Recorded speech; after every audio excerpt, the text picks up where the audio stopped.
ਰੌਨਵੇ ਤੁਹਾਡੇ ਵਿਦੇਸ਼ ਜਾਣ ਦੇ ਸੁਪਨਿਆਂ ਨੂੰ ਦੇਵੇਗਾ ਹਕੀਕਤ ਦੀ ਉਡਾਨ। नमस्कार दोस्तों। ऑस्ट्रेलिया स्टडी वीजा बहुत से बच्चे जाना चाहते हैं, वो भी जाना चाहते हैं जो एक्चुअली ऑस्ट्रेलिया के लिए एलिजिबल नहीं है। बट आप सबको एक चीज समझनी होगी कि भाई ऑस्ट्रेलिया का प्लान क्या है 2026 को लेके। कनाडा ऑस्ट्रेलिया ने लेवल 2 में डाला इंडिया को 1 अक्टूबर को, 30 सितंबर को टेक्निकली। उसके बाद चेंजेस कर दी उन्होंने रूल्स एंड रेगुलेशंस के हिसाब से, जिस तरह से फाइल्स लगी उन फाइल्स की स्टडी की और उसमें से क्या क्या उन्होंने निकाला वो सब मैं आपको पिछले शोज के दौरान बता चुका हूं।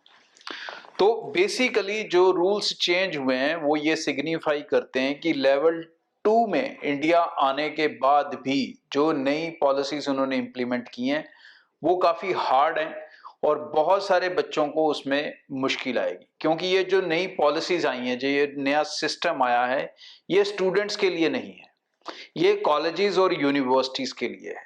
तो सिस्टम स्ट्रिक्ट होगा कॉलेजेस यूनिवर्सिटी एंड से, और ऑलरेडी हो चुका है।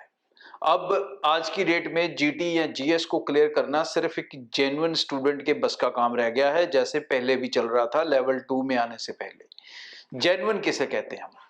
जेन्युइन वो स्टूडेंट है, एक तो है आप लोग एकेडमिकली फटाफट कंपेयर करने लगते हो स्टडी के हिसाब से, तो भाई स्टडी तो बहुत से बच्चे कर लेंगे, उसमें कोई दिक्कत नहीं है। ऑल 6 ईच भी ले लेंगे, 70% भी ले लेंगे, वो एकेडमिक है। उसमें तो 2 लाइन में मैं रिक्वायरमेंट बता देता हूँ कि अगर +2 स्टूडेंट हैं, सीबीएसई हैं तो ईच सब्जेक्ट 60 चाहिए, स्टेट बोर्ड हैं तो ईच सब्जेक्ट 65 चाहिए, ऑल स्कोर 6 ओवरऑल 5.5 होगा तो लेवल 2 यूनिवर्सिटी मिलेगी, ऑल स्कोर 6 ओवरऑल 6 ईच होगा तो लेवल 1 यूनिवर्सिटी मिलेगी। मास्टर्स के अंदर भी 55% चाहिए और ऑल स्कोर 6.5 विद 6 ईच चाहिए।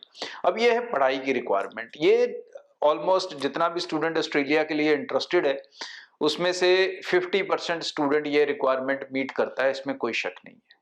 तो स्टूडेंट के एंड से कोई प्रॉब्लम ज्यादा नहीं आएगी। अब ज्यादा प्रॉब्लम कहाँ आएगी? ज्यादा प्रॉब्लम आएगी पेरेंट्स के प्रोफाइल से, क्योंकि जो न्यू रूल्स डीएचए ने दिए हैं, डिपार्टमेंट ऑफ होम अफेयर्स ने जो गाइडलाइंस निकाली हैं, जो स्ट्रिक्टनेस निकाली हैं, और वो यूनिवर्सिटीज के ऊपर इंप्लीमेंट हुई है, तो उसके बाद यूनिवर्सिटीज ने जिस तरह से रिएक्ट करना शुरू किया है उसमें काफी स्टूडेंट्स को मुश्किल आने वाली है अपने माँ बाप के कारण। जी हाँ, नॉर्मली तो पेरेंट्स को आती है बच्चे के कारण मुश्किल, बट यहाँ पर उल्टा है, यहाँ बच्चों को मुश्किल आएगी पेरेंट्स के कारण। रीजन क्या है? रीजन ये है कि भाई मोस्टली यूनिवर्सिटीज आपसे मांगेंगी जेन्युइन फंड्स। कोई यूनिवर्सिटी 3 मंथ ओल्ड मांगेगी, कोई 6 मंथ ओल्ड मांगेगी, कोई जेन्युइन सोर्स ऑफ फंड मांगेगी, मतलब फंड नहीं भी चल जाएंगे लेकिन उनका सोर्स वो मांगेंगे आपसे। तो ये हर मसला हर क्लाइंट हल नहीं कर सकेगा। दूसरा सबसे बड़ा मसला जो क्लाइंट हल करने में चैलेंज फेस करेगा, जो तकरीबन जो है मैं कहूँगा हार्डली 20-25% लोग ही उस रिक्वायरमेंट को पूरा कर पाएंगे, वो है अपनी इनकम और सेविंग का मैचिंग करना। कि मतलब आप कमा कितना रहे हो और आपके पास पैसा कितना है, उसका आपस में बैलेंस होना चाहिए। जीटी के अंदर, जीएस के अंदर यही सबसे मेजर चीज देखी जाती है कि जो पेरेंट्स कमा रहे हैं क्या उसके हिसाब से उनका बैलेंस मेंटेन्ड है, कि यहाँ वो कमाई ज्यादा दिखा रहे हैं बैलेंस कम है, या बैलेंस ज्यादा दिखा रहे हैं कमाई कम है। अगर इसमें डिसबैलेंस है तो जीटी जीएस क्लियर नहीं होगा। अब इसके अंदर जो मिनिमम रिक्वायरमेंट है वो ये बनती है कि एक परिवार को, जिस बच्चे को जाना है उसके परिवार को तकरीबन कम से कम 15 लाख इनकम 1 साल की दिखानी है और लगातार पिछले 3 साल का रिकॉर्ड दिखाना है। अब ये इनकम कहाँ कहाँ से हो सकती है, कैसे कैसे डॉक्यूमेंट्स हो सकते हैं, फिर इसमें फिर आगे यूनिवर्सिटी टू यूनिवर्सिटी वेरी करेगा।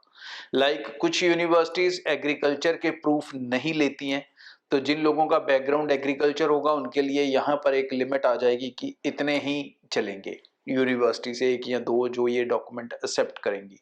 उसके अंदर भी फिर बहुत सारे लोगों के पास जे फॉर्म कईयों ने टाइम टू टाइम नहीं लिए होते, अपने सर्टिफिकेट डेयरी के या दूसरे टाइम टू टाइम नहीं बनाए होते, अपनी आईटीआर्स कई लोगों ने टाइम टू टाइम फाइल नहीं की हैं।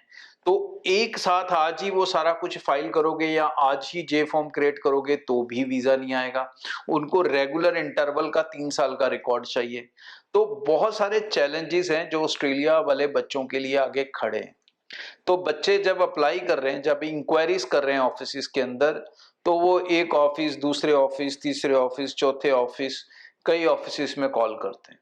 और फिर एंड में वो फंसते हैं जिनको मना किया जाता है। फंसते कैसे?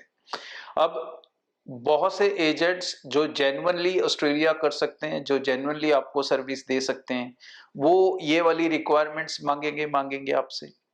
उसके बिना वो एडमिशन तो कर नहीं सकते, उसके बिना उनका जीटीजीएस क्लियर नहीं कर सकते।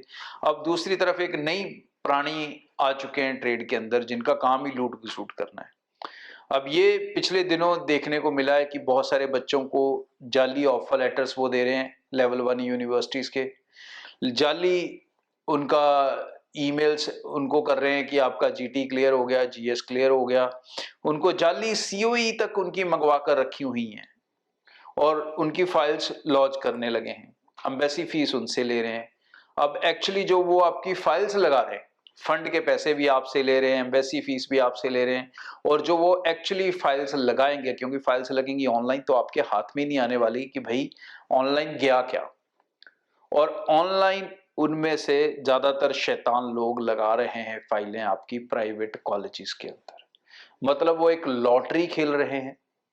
अगर 100 बच्चे को, जिन्होंने हमने मना कर दिया या किसी और मेरे ऐसे अच्छे दोस्त ने मना कर दिया, तो ऐसे 100 बच्चा वो इकट्ठा करते हैं और उनको डालते हैं वो प्राइवेट कॉलेज में, लेकिन उनको ये प्रोसेस दिखा रहे हैं कि भाई उनका यूनिवर्सिटी में चल रहा है प्रोसेस। और उसके बाद रिफ्यूजल्स बहुत सारे केसेस में, और कुछ में वीजा।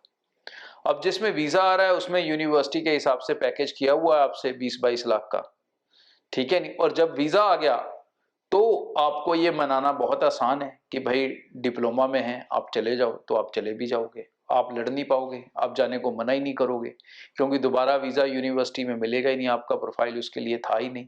तो ऐसे जो लोग एंटरटेन होंगे वो सिर्फ 1% है, हार्डली 1%।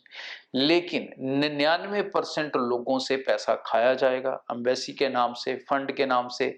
मतलब आपका रिफ्यूजल श्योर है, लेकिन फिर भी एजेंट आपसे 1-1.5 लाख रुपया कमाएगा। अब ये शिकारी मार्केट में आ चुके हैं। अब ये आपके ऊपर है कि भाई आपने अपने प्रोफाइल को समझना है, नहीं समझना है, या सिर्फ वो बंदा ढूंढते रहना है जो आपकी हाँ में हाँ मिलाए। तो भाई नुकसान होगा। ऑस्ट्रेलिया में सिर्फ ए ग्रेड प्रोफाइल जा सकता है, दूसरे सब प्रोफाइल्स को कहीं ना कहीं, और चाहे वो कनाडा में अपनी ऑप्शन बनाएं, यूएस में बनाएं, वो अपना ऑप्शन यूके के अंदर बनाएं, वो फिनलैंड में बनाएं, वो लाटविया में देखें, इन सब तरीकों से देखना होगा।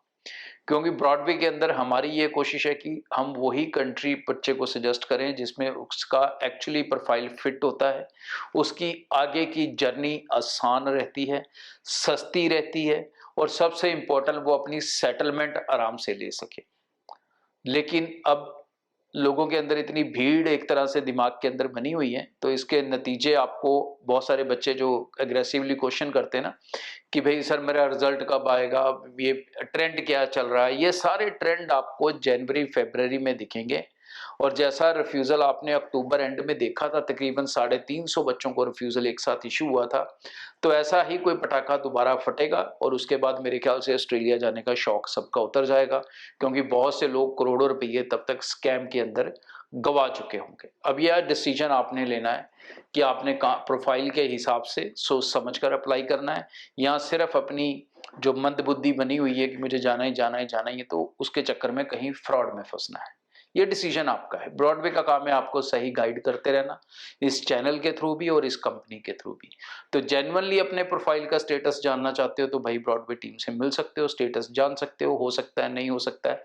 और अगर आपको किसी ने ऐसा ऑफर लेटर या सीओई किसी यूनिवर्सिटी की दी है और आपका प्रोफाइल डाउटफुल है, तो भाई पहले यूनिवर्सिटी को कॉल कर लो, ईमेल कर लो, कांटेक्ट कर लो, अपनी सीओई वेरीफाई कर लो कि वो वहां से इशू भी हुई है या वो फेक दे रहा है। Thank you. ब्रॉडवे ਤੁਹਾਡੇ ਵਿਦੇਸ਼ ਜਾਣ ਦੇ ਸੁਪਨਿਆਂ ਨੂੰ ਦੇਵੇਗਾ ਹਕੀਕਤ ਦੀ ਉਡਾਨ।